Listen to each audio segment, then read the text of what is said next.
Today we're going to explain to you what the first step in our process was, which was writing our literature review. And we basically went into the process not really knowing exactly how we wanted to approach our experiment. We knew we wanted to go into the area of social conformity, but we didn't know exactly how our experiment or ideas would pan out from that. We found out that a literature review is like a summary of your sources and then relating them back to how you want that to be incorporated into your project and your experiment. So we started at a point, I actually saw a video of Jimmy Kimmel where he went out into the street with the new iPhone 5, which was actually the iPhone 4S, and they told people that it was the iPhone 5, and then they asked people to kind of give us feedback on what you think of the new iPhone 5, and then people actually believed that it was the real thing even though it hadn't been released yet. And so they were saying, they were holding their original iPhone 4S and the 5, which was the 4S as well. And they were like, oh, it's so much lighter. Oh, wow, look at the screen resolution. It's so much better than mine. And so we found this really interesting because just because an authoritative figure had that power of influence over the public. And so this specific type of conformity is informational social conformity.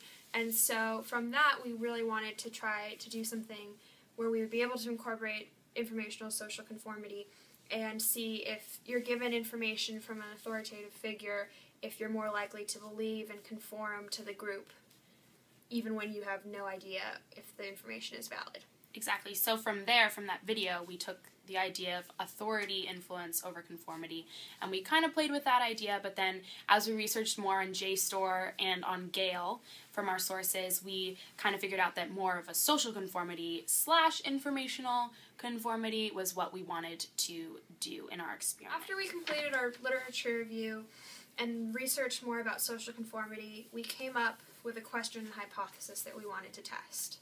And so our question is, will people trust the information they are given regarding the difference between store-bought and homemade cookies when in reality there is no difference?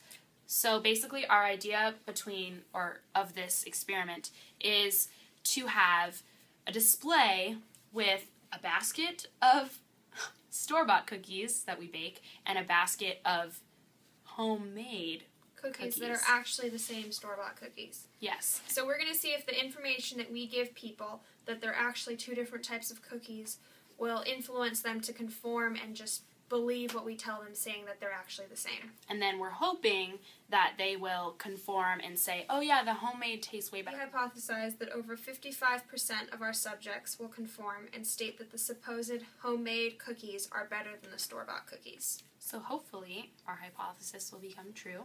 And our next step in our process is to go to Old Town, Pasadena, and actually make homemade cookies and then the store-bought, and then ask people if there is in fact a difference or if they see a difference.